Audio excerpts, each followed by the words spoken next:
empowerment show on the same station.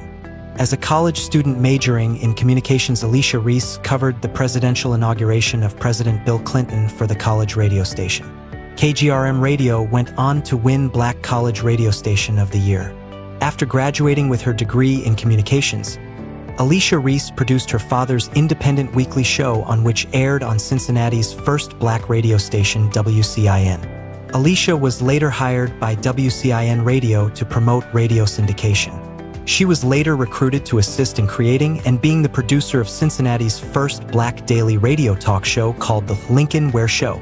Alicia booked iconic guests, raised sponsorship money for the show, and developed the first live broadcast for the show, including the holiday extravaganza.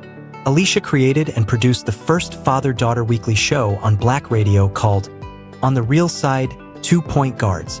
Hosted by Dr. Stephen Reece, Sr. and Alicia Reece, the first independently owned, sponsored and produced show to air weekly on Radio 1's WDBZ. Alicia developed, produced and co-hosted live remote shows at her parents' Integrity Hall banquet. Alicia, a former college athlete, independently developed and produced special live radio show at Integrity Hall for the HBO boxing pre-show with Boxing Hall of Famer Aaron Pryor and others. Alicia Reece produces and hosts TV documentary specials celebrating Communiplex Services Incorporated and Dr. Stephen and Barbara Reece's business anniversary and historic impact.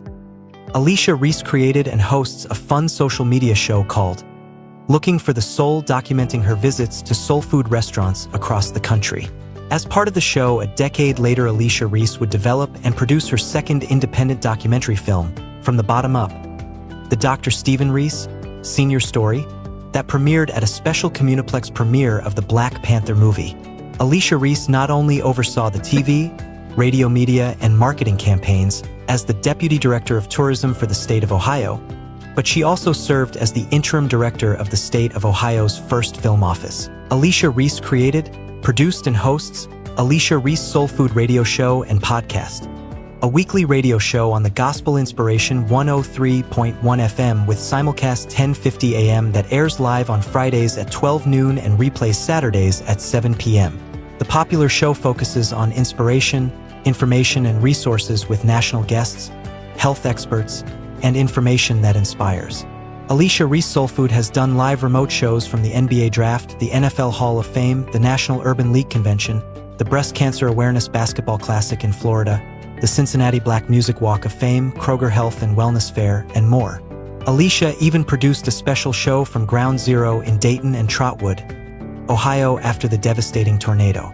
As the founder of the Cincinnati Black Music Walk of Fame, Alicia Reece also co-produced inductee interviews and augmented reality videos, as well as a short music film for the theme song produced by Bootsy Collins. Alicia Reece Soul Food is celebrating 8 years in 2025 with new guests, new live remote shows, and more. Go like Alicia Reece Soul Food Facebook and YouTube pages, plus tune in every Friday at noon and Saturday at 7 p.m. on 103.1 FM. Congratulations, Alicia Reece, on 30 years in broadcasting, radio, film, and producing.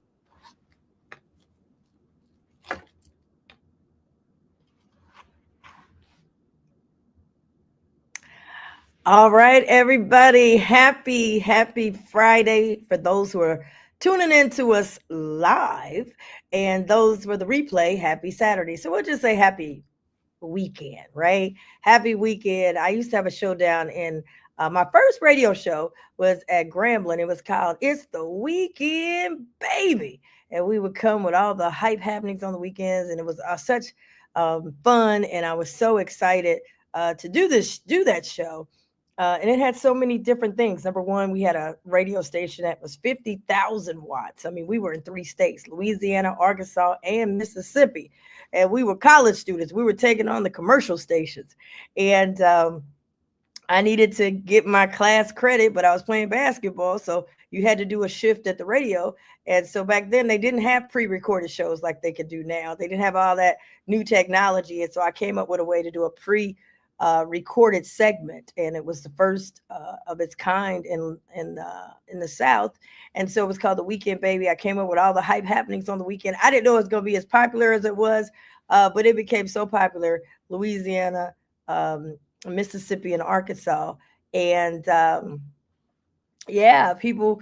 I was back with Grambling earlier this year at one of their big classics in Vegas, and people were stopping me. 30 years, lady. Oh my God, that's the weekend, baby. I used to listen to you all the time. So it has been a journey, and really appreciate all the support. I want to thank everybody who's been listening to this show that I created 8 years ago called Alicia Reece Soul Food for the Soul. And I want to thank y'all for those who listen to us on radio 103.1 FM, and then those who listen to us at 10:50 a.m. And we replay, so the show is on twice a week. And then I want to thank everybody who joins us through our social media platforms. So share, share, share, share, share. I want to first start off by thanking everyone for your prayers and your well wishes. I'm not 100%. I'm not completely, 100% yet. It takes time, and it's just, it's my doctor, Dr. Keith Melvin, keeps reminding me, you only been out of the hospital 2 weeks. I'll be going on my third week, but only been out for 2 weeks, and I'm like, I gotta get going, I gotta get moving, I gotta get back. He's like, no, you gotta lay down. So I've been able to get around, and I want to thank my team for helping me be able to get around because I still can't drive right now. But yeah, God is good. I mean, when I think about what it could have been, and if I had not went to the hospital, and he didn't have to keep me, and he kept me, and I thank God for it. So thank y'all for all your well wishes and all your prayers, and all those things matter. And thank you. I heard a couple churches also put me on your prayer line, and I really appreciate it. And I'm getting better. I'm feeling better. And my mom always say, "Don't look like what you've been through." So hopefully today I'm able to smile. I'm able to laugh. I'm able to talk. My voice is getting back. I do get some fatigueness, but that's all part of the healing process. All part of the healing process. So first I said, hey, I don't want anyone to know. I don't want to be, but it's nothing to be ashamed of. I got to tell the testimony of what God did, because he didn't have to keep me. He didn't have to heal me, and he didn't have to send me to the hospital so I could get help because I would have never gone if, I'm the kind of person I got to hit my head on a brick wall before I go and take care of myself. And this made me do it, and it saved my life. So I want to thank all the doctors, all the nurses. I want to thank them, but I want to thank my team that's been keeping things going in the office. Thank y'all so much. Veda Stevens, my chief of staff, and Jackie Taggart Boyd, my director of administrative and outreach. They've been keeping that office going, because believe me, they throwing some grenades up in there, and they're keeping it going so that we can make sure that we're still helping the people. I mean, one of my meetings, I had on sweatpants. I said, let me get up here for the homeowners, try to fight for to fight against these high property taxes. I had on sweatpants, gym shoes, but then I had a blazer on. And right afterwards, I had to get out of there and get right back home and get to bed, because Dr. Bevel was like, what are you doing at that meeting? You're not supposed to be doing anything. And so, but I had to do it. We're going through the budget now.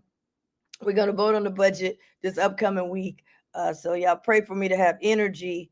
We had a town hall meeting, and I just want to thank everybody that's been helpful. Of course, my father, Dr. Stephen Reece, and my sister, Tiffany, and my brother that keeps checking on me. And I want to thank Teresa Burns, part of my Reese team. My extended Reese team is on it. Al, thank you so much. Really appreciate it. Couldn't get around. Miss Viola, thank you. So they have been there and Ubering me around so that I could get to the meetings, and I also could get right back home. That's very important. So thank you all so much. I've got an incredible team, an incredible group, and we're like family, and I really appreciate everybody. So just wanted to say that. So that's how I'm doing. He said, how's she doing? I can't take on nothing new. Tell you right now, there's some other people might can help you. I can't take on nothing new. And even standing up for the homeowners and the taxpayers, it's not a popular thing. when we get behind those closed doors and I have to go downtown to that office and I got to leave the people, oh, they come for me. They come for me. They trying to prove, the people don't care about the high property taxes. Wait a minute, it's just you saying this. They don't care. Oh no, this is just the state. Even though we voted not to give 30%, we only gave 4.5%. We your policies, that ain't what the people want. So we got to stay out in the open. It's like Jasmine Crockett, who's running for United States Senate now. She's not the pick on the inside, right? And so she's got to go into a Democratic primary. Like I had to go into a Democratic primary to get this job, and some of them ain't for, just like some wasn't for me. And they don't like shaking it up, no matter what your party affiliation is. They don't want it shook up. And we for the people over party, people over everything. And so when you're not an insider, you gonna get attacked from sometimes your own people in your own party. That's where mines are coming from. I ain't got attacked yet on the Republican side. It's my own people coming. I got to prove she's wrong. I got to prove this ain't what it is. You ain't got to prove me wrong. I'm doing what the people said. The people got the bills, and the people brought their bills to the meeting. You've got the bills, so you can't go on one end and give over hundreds of millions of dollars for stadiums, and then in the same meeting, in the same breath, say we broke and got to lay off prosecutors and don't have money to give the homeowners a break, and then blame the homeowners, and then want to put an additional tax on the transfer. So anyway, we're not going to get into that today because I want to stay positive. It takes a lot of energy to fight. I just want to tell you, it's not easy. And sometimes you have to go against your own party. Then they'll have somebody in the party. I don't wrote her a letter, and the auditor said, you're not telling the truth. Wait a minute. Now, people got your bills. People got the bills. And the reassessment comes out of the auditor's office. Those are the people that come and reassess your property value.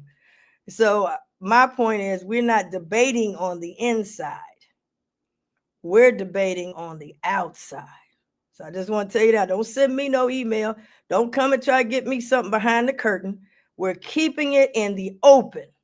And I'm only doing and fighting for the people who said their bill is too high. Now, if you say their bill ain't too high, you got to go talk to them. I'm fighting for the people who said the groceries is high, the gas, electric is high, the property taxes is too high. That's what the people are saying this. Now, if you want to debate it, then you got to go talk to the people. You don't need to come to Alicia Reece. You don't need to send me no email. You don't need to call me. You need to call the homeowners. Now, if you want to say that the homeowners don't want a break and they only want a stadium, you go talk to the people, the homeowners. Don't come talking to me. I'm only saying what the people who elected me told me to say. Now, they elected me at the county. I ain't at the state. So all that, we waiting on the state to do something. Well, we was waiting on the state. The state didn't give us anything. Gave Cleveland $600 million for their stadium. Gave us zero.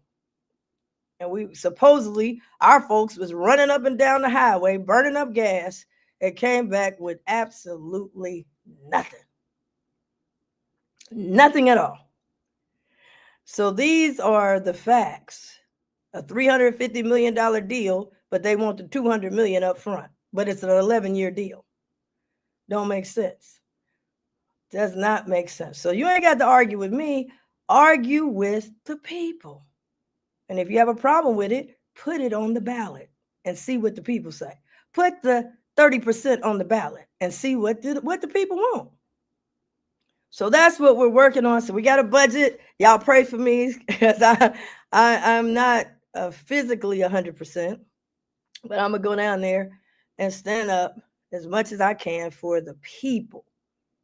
For the people. Not going down there to be popular.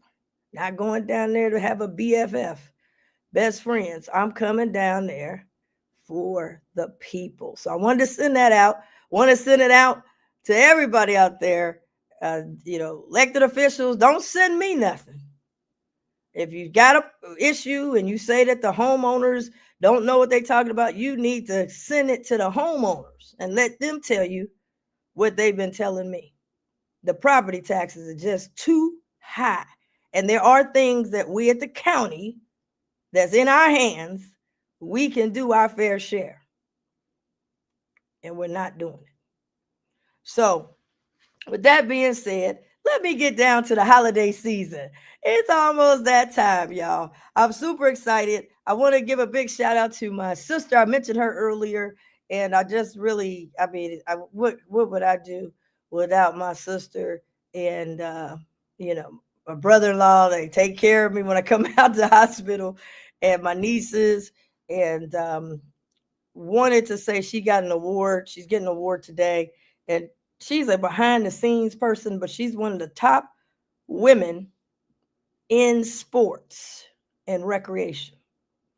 She does the work. She's behind the scenes, excellent, has done phenomenal. And she's also the person when everything is messed up, they run and give it to her. Sometimes, they do that hoping you have failed, but that's a skill she has. She's able to turn it around, fix it, get the operations together, and move forward. And so I want to just say that I'm super proud of her, and congratulations on your award today to Tiffany. And our family is very proud of you because all that she has to juggle, but she does the work. She doesn't get all the credit. She's behind the scenes, but she is one of the top ranking women and Black women in sports in this region. Sports and recreation in this region. So congratulations, Tiffany, and we love you. Thank you very much.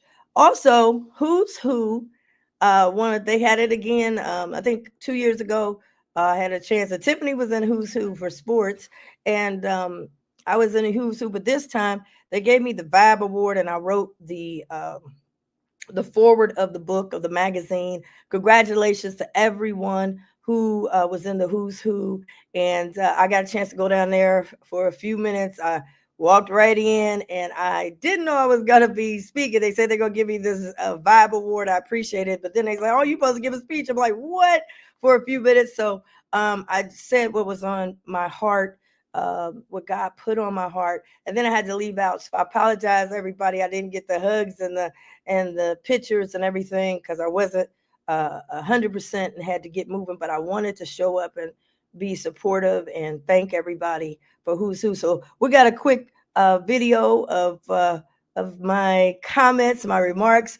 I think we got it up. Let's take a look and take a listen. Powerful folks in this room, and that's what you are today. So I want to congratulate everybody that is being honored today. I want to thank Jackie Taggart Boyd for my team because I'm not allowed to drive. Don't tell the doctor. Don't tell my doctor I'm out. But Jackie Taggart that got me here, who's part of my team. Romaine Jones is also going to be honored. She is one of the co-producers for our induction ceremony. We have a thing called the Cincinnati Black Music Walk of Fame. It's the only interactive Walk of Fame part in the country. So if you haven't seen it, make sure we got Christmas lights and everything. It's free. 330,000 people have visited it. We went from rocks to now honoring, and we couldn't have done that without a partnership with my good brother right here. Go ahead and stand up, Damon Jones. Procter and Gamble, thank you so much for believing us. I just want to say this, it's so important that we honor each other because they're trying to erase our existence. And I'm here to tell you that we are the home of the National Underground Railroad Freedom Center. But what I want you to remember is that the slaves were running away and it looked like it was hopeless, and they got to the river on the Kentucky side. And they had to make a choice. They didn't have swim lessons, they didn't have a swim cap for their hair, didn't have a swimsuit. They had to make a choice. And they made a choice to jump in the Ohio River. Didn't know what was ahead, but knew that we had to go ahead. And they didn't turn back, and they swam. Some didn't make it. but God allowed some to make it. And because they made it, we're here today. And we can be honored as who is who. Now, I want you to take the who is who to help in this very tough time. Because God looks at not what we achieve, but how we kept our faith and what we had to overcome to achieve it.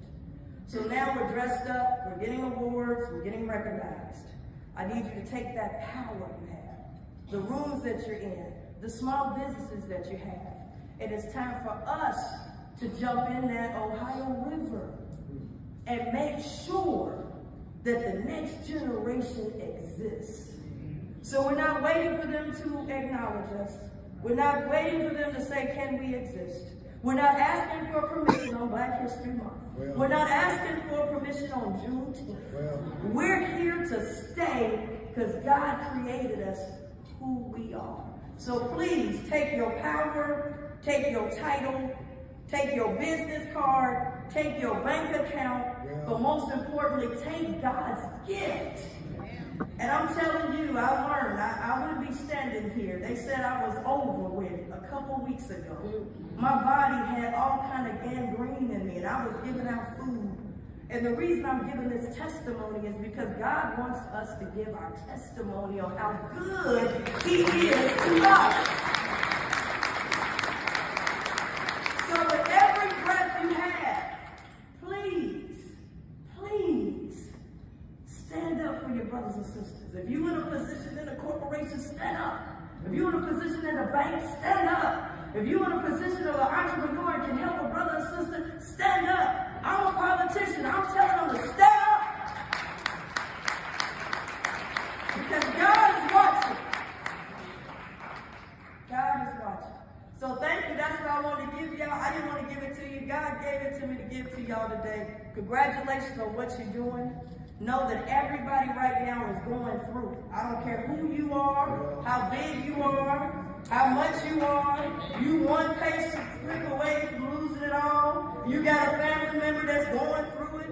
You taking care of mama and daddy and being a caregiver. You got a friend that you done lost. No matter who you are, you're going through it. And who's who is great. But who we belong to is even greater. God bless you. All right, that was a snippet, and I thank God for giving me that, because a lot of times we get caught up in our titles and so forth, and I'm telling you, people are going through it. It's not just low income and all that. I'm telling you, everything's going up. Bills are going up. Stress points are going up. Medical bills is getting ready to go up. People are going to be in debt. Can't make it, don't know how they're going to make it. And I just want to say that we all need to understand that. Don't look at somebody else. I know they got it going on. You don't know what's going on in their life. You don't know what their struggles are, because we're all going through it. So the only thing that we can keep that's consistent is God. And we got to hold on, and we got to keep our faith. And sometimes that's hard. We got to help each other keep the faith. You know, I tell you, my father, I call him, I'm like, man, this man is like going like Job right now, you know, in terms of his life, what he's been through in 78 years. But he never gives up on God. And he keeps pouring every time. He said, I might not know the answer, but I got what I want to tell y'all is to hold on to God, because God is the master planner. So just wanted to give y'all that for the who's who. Thank y'all again for the opportunity. Hiram and Real Time Media and everybody that had something to do, Dr. Womack, and so many people that had something to do with that, because, you know, they're trying to attempt to erase us. But remember, you can't erase what you didn't create. You can try everything you want to. You cannot erase what you did not create. And we got to stay close to God and help each other out. Okay. All right, y'all. Now it's the holiday season. The Cincinnati Black Music Walk of Fame is open, y'all. And that's a testimony in itself. It's a testimony. No brochure. And this is, we're open for the holidays. We got a light show down there, special light show. If you've already been, go back because we got the light show. You know, the festival lights. We kind of got a mini version of the festival lights down there. We got an award for one of the top 500 light shows in the world. Go down there. It's absolutely free. Now, it's not like what they think a walk. Oh, they just got some stars. No, this is an interactive outdoor park. Interactive, new technology, nothing like it in the whole country, possibly the whole world. And it's absolutely free. So you got something you can do with the family. Your budget is tight. Want to do something nice? Go down to the Cincinnati Black Music Walk of Fame. And we're right there on Marion Way, right across from the NFL Stadium next to the Andrew Brady Music Center. It's absolutely free, 6 a.m. to 11 p.m. Over 300,000 visitors have already come through. But you got to see this holiday light show that we got. Go on and tell your friends. And it's something that the whole family can go down and take pictures and be a part of. And you can learn. You can be entertained, you can use technology. It's something for the whole family. And then we want to give a special birthday shout out to one of our oldest visitors, or I say the most seasoned visitors, Mr. Horace McCray, who is, I believe, 102 years old. Now, if he can get down there at 102, you can get on down there. So go on down there, holiday cheer, Cincinnati Black Music Walk of Fame. Now, speaking of music, I want to get to my guest. I'm super excited to have him. Oh my goodness. You have watched the Unsung, and you hear this voice. It's so deep, it's so clear, it's so beautiful. And you're like, man, this voice, who is the voice on this thing? And you would never think that the voice came from right here in Cincinnati, Ohio, right out of Hughes High School, public school. And he is telling all the stories. He is a R&B historian, expert music historian, R&B music historian, and he is in the Hall of Fame. He's in the Hall of Fame, and today he's on Alicia Reece Soulful. Welcome to the program, Mr. Tyrone DuBose. Hello there. How you doing? I'm doing fantastic. You know, there's so much negativity. I mean, every time you turn on something, it's negative. Somebody done died. Over here, somebody done something wrong. Over here, we done got somebody. Over here, somebody owes some money and got a bill over here. Then you come home and you got negativity. I said, you know, one thing about music, it has gotten us through so many things as a people, and it's brought us together. It brings people together of different backgrounds, different races. It brings moods of pain and joy and overcoming. And that's kind of how, you know, when you talk about the slaves, they say, how did they keep they kept close to the word of God, and then they had the music. You know what I'm saying? It certainly was. And in fact, funny that you mentioned that. In fact, a lot of our music began with slaves on the plantation, and their slave owners forbid them to sing at all because they believed that they were trying to plan a way to escape. And so that was where R&B or music itself began. And of course, the civil rights movement all began to some degree with music, including with the Impressions and Sam Cooke and so many others here. And it's one of the most important aspects of not just American music or Black music, but, you know, just history, the music of history. Yeah, and it's so much. It's a gift, and it's so much pain. I mean, in the Cincinnati Black Music Walk of Fame, where we're located, you know, that's where the slaves lived because it was supposed to be the bad land because it was in a floodplain. And then when they said, wait a minute, we can build garages and then build on top. Now we got a view. We got to throw them out. And they got moved out for black laws, etc. Now we come back with this little half an acre, kind of doing it like the slaves. They give them, when they took soul food, they gave them scraps and they made it into soul food. Took this little half acre and made it into international treasure. But it tells the stories of Black music. And Louise Shropshire, who is the original writing of the original version of what we now know as We Shall Overcome, fighting to get the rights to it, died, but her grandkids kept fighting, and they finally came out, and she has a star there. But we want to talk about you, because we want to know, how'd you go from Hughes Big Red to to unsung. Well, before I begin, let me just say, first of all, thank you to you, and not just your hard work, but your courage of being able to overcome so many obstacles and being able to have history in Cincinnati. It is one of the most important things that we need, not just for Black history, but American history. And the fact that you were able to overcome so many obstacles is a testimonial, not just to you, but to so many other people there. So kudos to you, and congratulations on all the things in which you did. As far as Cincinnati is concerned, let me begin by saying that, I began in Mount Auburn area on 243 Helen Street, which, by the way, every time I come home, I drive up Helen Street all the time by way of, Reading Road. Then I go to Clifton and Ludlow, get my little cheese conies, and then, I'm on my way. But eventually, at some point, I just needed to find my way, Alicia. It wasn't that there was something wrong with Cincinnati. I really believed at some point there was something wrong with me. I just felt like I needed to find a way. And I had an aunt and uncle who lived here in Los Angeles. And I just decided I needed to see something different. And in retrospect, when I look back, I always wonder how I had enough nerve to go 3,000 miles from Cincinnati to LA.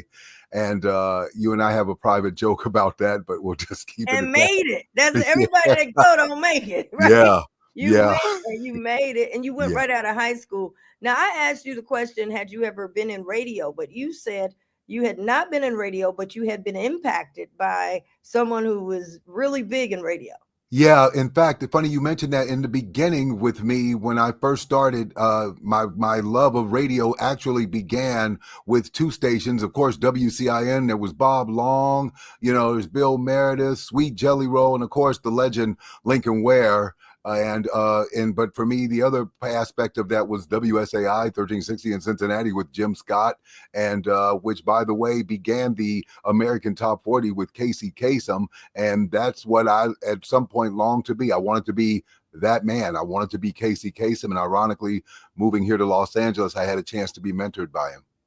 Now, that's how God works, because you had not been in radio, even though you named those great people. You listened to radio and you said, I want to be like Casey Kasem. And then you get to LA and you meet him and convince him to be your mentor.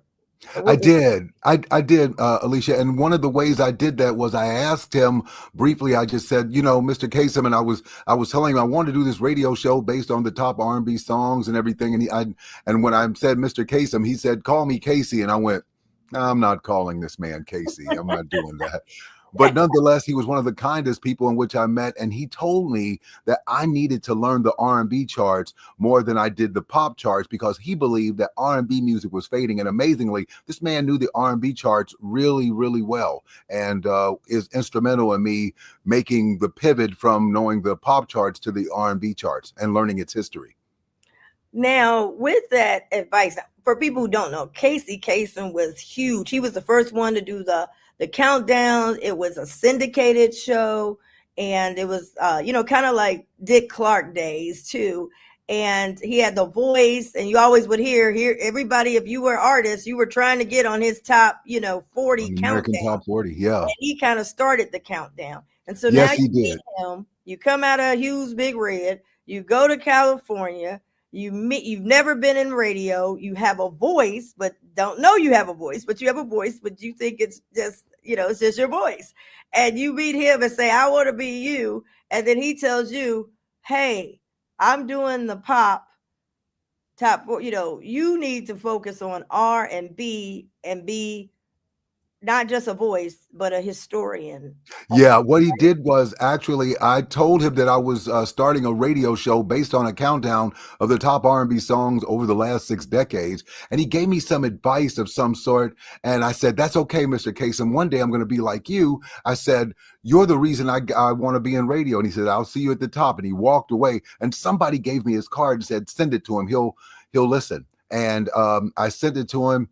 And he talked to me for a moment. He says, now I have to show you how to do it right. He says, come over to my house. And I went to his home, and I saw all of these characters in which he played: Casper, the Friendly Ghost, the Transformers, the voice of NBC, and of course, the one that made him absolutely famous, the voice of Scooby-Doo, Shaggy and Scooby-Doo.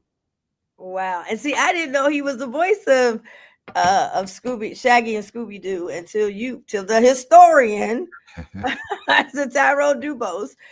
So you got to see this, and it changed your It trajectory. changed my life. The truth of the matter is that I really wasn't sure what direction I was going in, Alicia. When I first started, I was doing public access television. You know, that was big here in Los Angeles in the 80s, and I was just trying to find my way. I was doing bits and pieces, but I just didn't know how to put it all together. Eventually, I got a job in Barstow, California, which is halfway to Vegas if you're here in Los Angeles, and I had to go to a radio station out there where I made $40 every 2 weeks, 145 miles from my home, and had a full-time job and wanted to learn radio. And that's where it all began. Yeah, hold that point. Because some people say they jump in and say, I got to get paid big.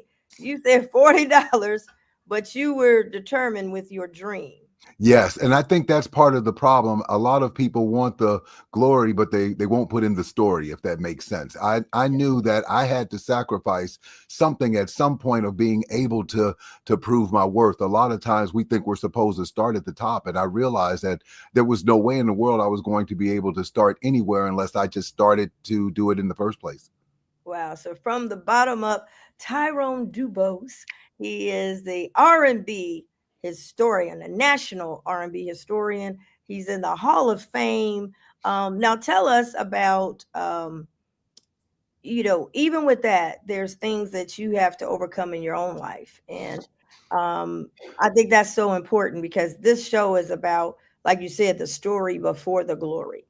And we all have some setbacks sometimes. Sure, and I thank you for saying that. One of the things I had to learn was to be real with myself, and being transparent. You know, I had a lot to learn. I really wasn't a great dad. I struggled with a lot of things in life, and including just being real with me, trying to do the right things, and it wasn't always easy. You know, and I'm being transparent because there's so many people who believe that they can't do it simply because of their problems of the past. And I had to figure it out. And as time went on, people gave me an opportunity little by little, and I had to just, stretch it out. You can't have a full-time dream putting in part-time work, but you just had to admit to being where you were and being okay with it. And people, as time goes on, give you an opportunity to forgive, and you just, you just keep going and growing. And that's what I had to do. And it wasn't always easy for me, but I had to be okay with the most important thing is simply just forgiving myself of being able to do the things that I just didn't do right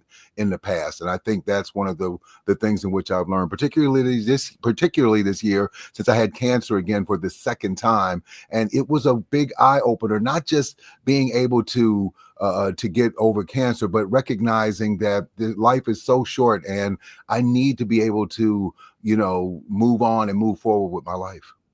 Wow. Well, congratulations, because that's a big deal. So many people dealing with cancer, and for you saying the second time and being able to overcome it. So we just want to say congratulations Thank you very much. God bless on that. I like what you said. Can't have a full-time dream with putting in part-time work. part-time work. You And a lot of, and I've had to learn that, in my head, I always say there's, 1,440 minutes in a day. And the goal is how much time am I spending on my dream every day? I had to make the time, not take it. And for a long time, I had this publicist a long time ago that really changed the trajectory of my life when I first got started. She said, "Are you sure you're ready for all of these things that are going on for you?" And I said, yes.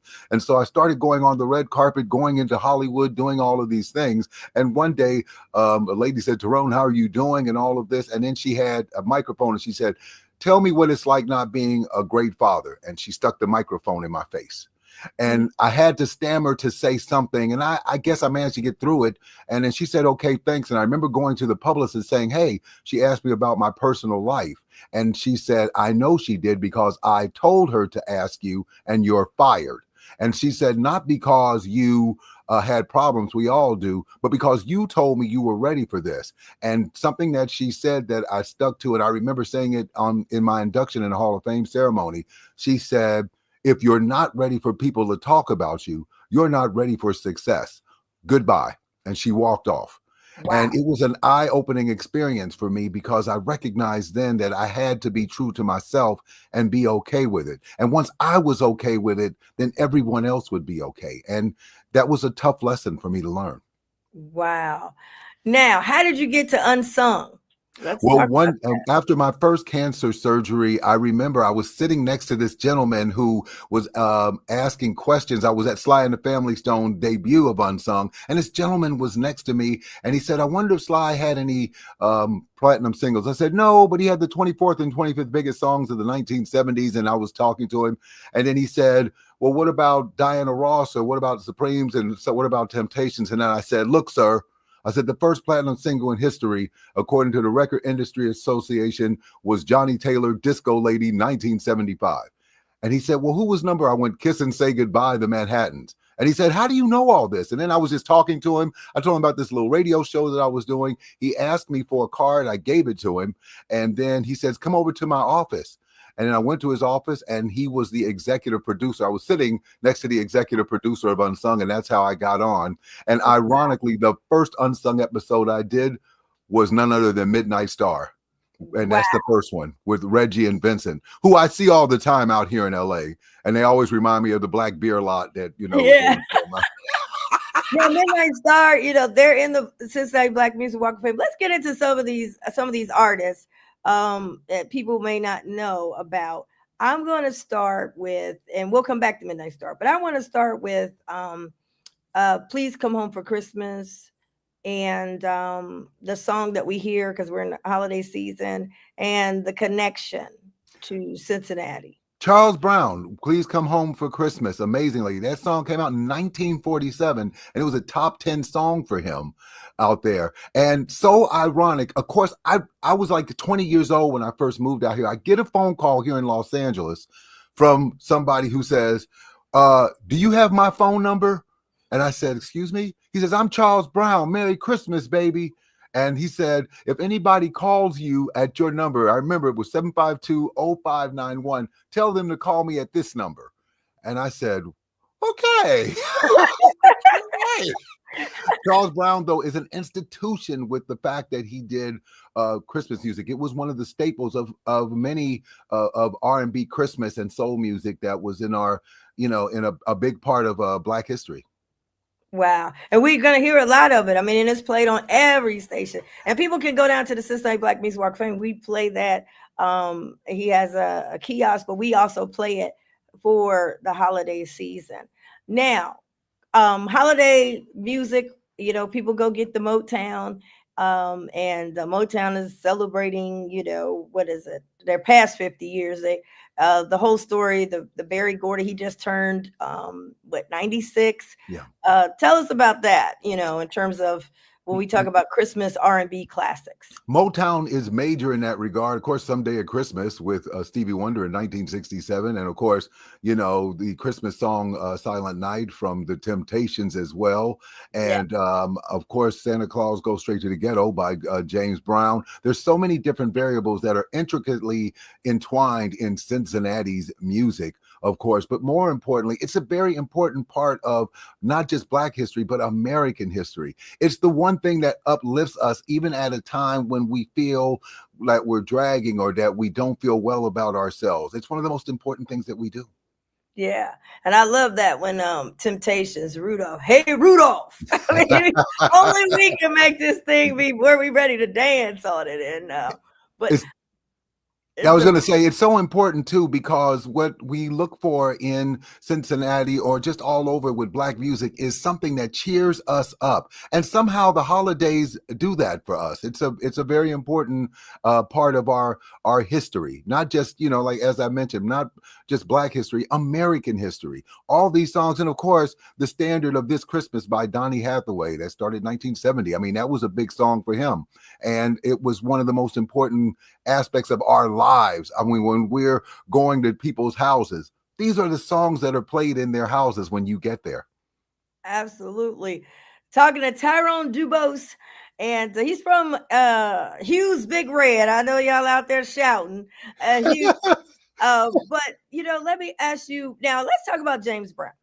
You had a fun fact. I wouldn't say a fun fact, but you had a fact of James Brown. Everybody was running with James Brown. And then he comes out with "Say It Loud, I'm Black and I'm Proud." And people Yes. now play it like it's okay, but he took a hit for that. Yes, as a matter of fact, James Brown for a long time, if you cross over from the R&B chart to the pop charts, that means that both white and black people are buying you. In other words, it gets into the mainstream of music. Papa's got a brand new bag. This is a man's world. There's so many of the beginning of R&B history that crossed over from the pop charts to from the R&B charts all over to the pop charts. Shortly after Martin Luther King was assassinated, James Brown decided to make the song "I'm Black and I'm Proud." And I did his unsung episode, and they warned him they didn't think this was a smart move for him to do.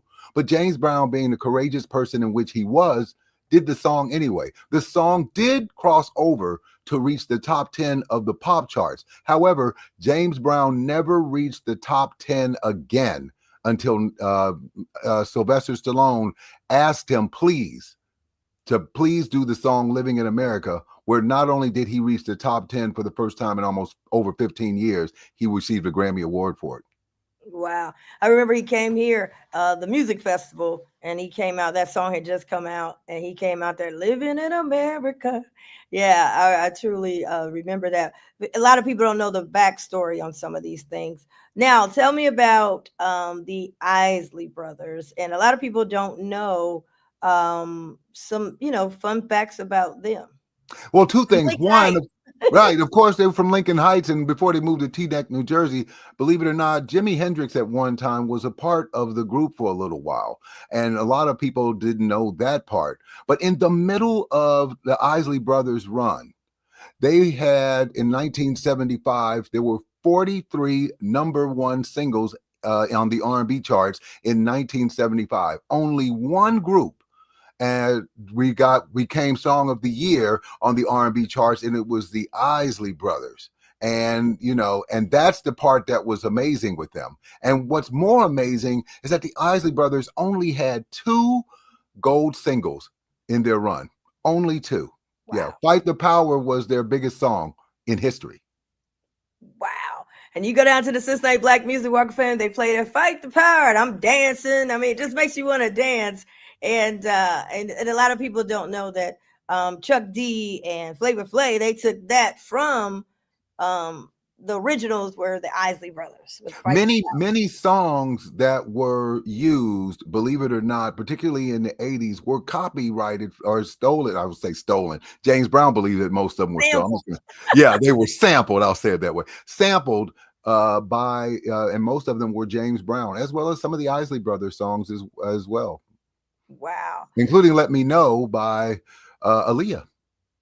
That's right. Yeah. That was, man, Isley Brothers. I mean, down there you can go see their story. Isley Brothers just go on and on. Now, they also had a stunt area when they had Isley Jasper Isley, "Caravan of Love." Yes. Now, interestingly enough, the Isley Jasper, it was only just 3 Isley Brothers in the beginning. Then the other Isleys and Chris Jasper joined them. So the 3+3 album was based on, the Isley Brothers and then bringing them in. And then in the 80s, "Caravan of Love" became a number one song for the Isley Jasper Isley as well. And they had other songs called "Insatiable Woman" and other songs as well. And then Chris Jasper veered off on his own in the year of 1988, had a number one song called "Superbad" on his own. So Isley Brothers enriched not just, Black history, but, American history. Yeah, and I was shocked that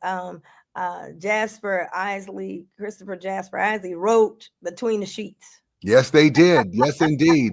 And, it's amazing, though, that right now in America, there are very few R&B groups. There are no legitimate new R&B groups right now. And part of the reason is because of the way in which we do music nowadays. In the past, people got together and they did it in a garage or they went to studios. But now with AI and so many of the other aspects of music, it's difficult to get 5 people together. And in the history of R&B, very few groups in history have ever lasted longer than 3 or 4 years before somebody decides to leave.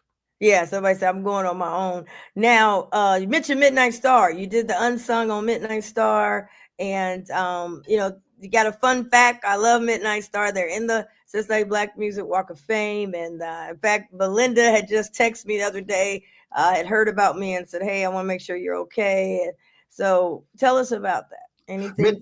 Midnight Star was not just it was Midnight Star. It was Cincinnati's Midnight Star. That's what it meant when I was there. Then when I admittedly had a Jerry curl, which that was back then. I think they all did. Everybody had a Jerry curl. I remind Reggie and Vincent, because they live out here in LA, and I saw them I'll see them tomorrow, as a matter of fact. I remind them all the time my Jerry curl was popping just like theirs was.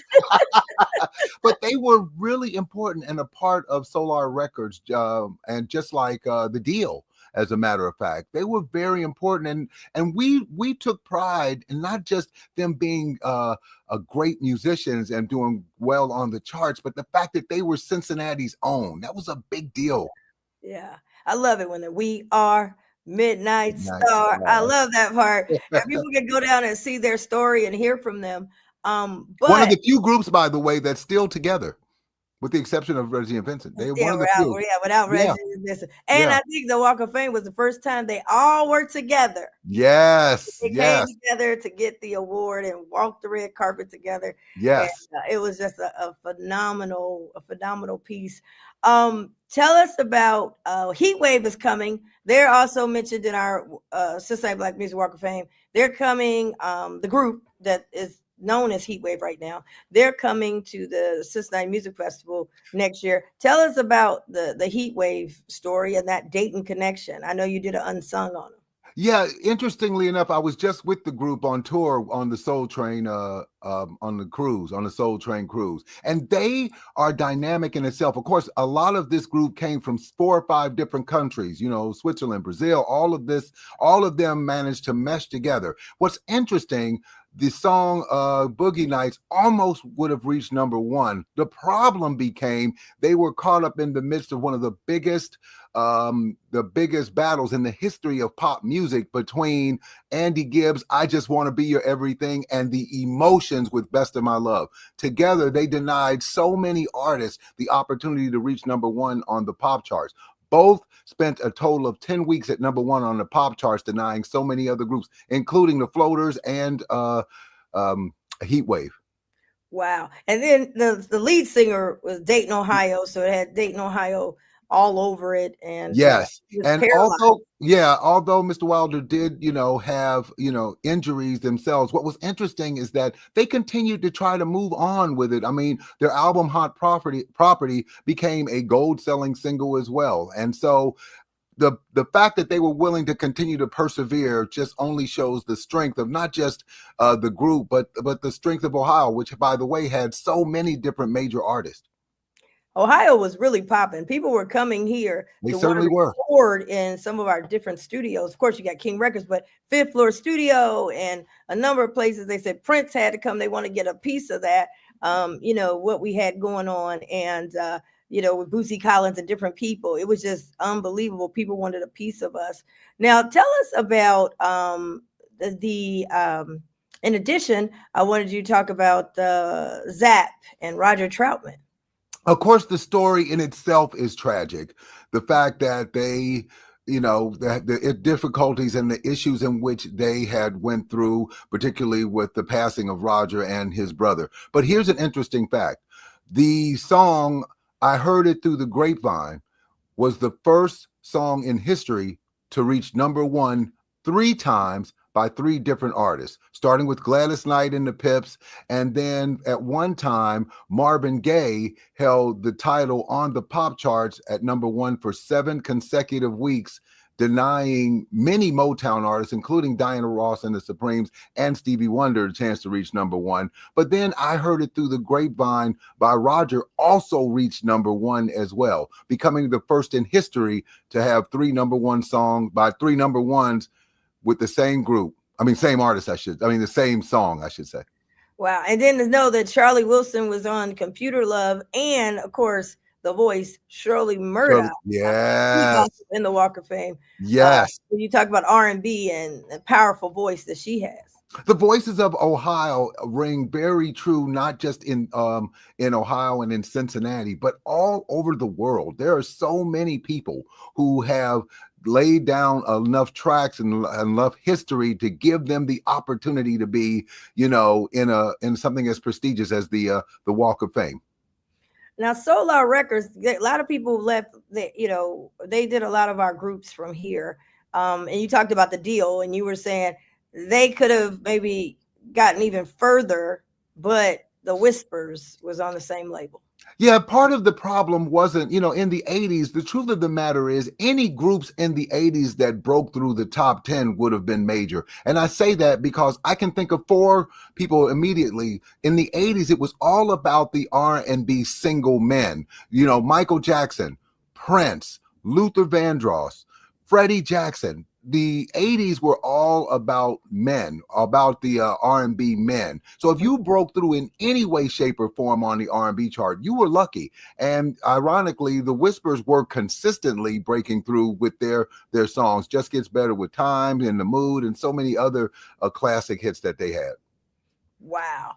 So anything else, like as we're, this is such great things. And then you have, like on the other side, then you have like the Aretha Franklins, the Gladys Knights.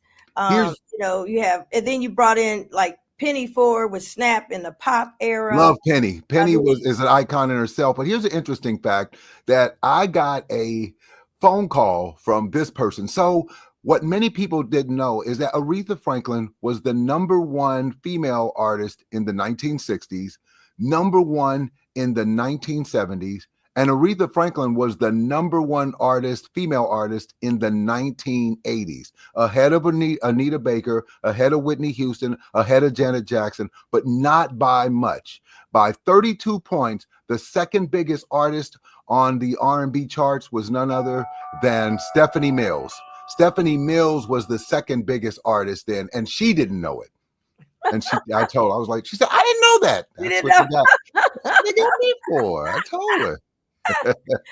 And we love all of them. The bands, you had the SOS, the Atlantic Star. I mean, it was like battles out there. Yes. Lakeside. We gotta know, what about them?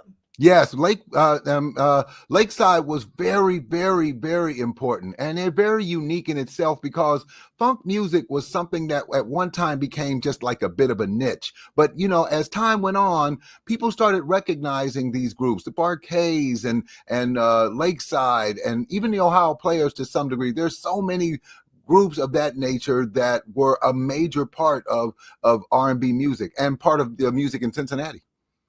All right.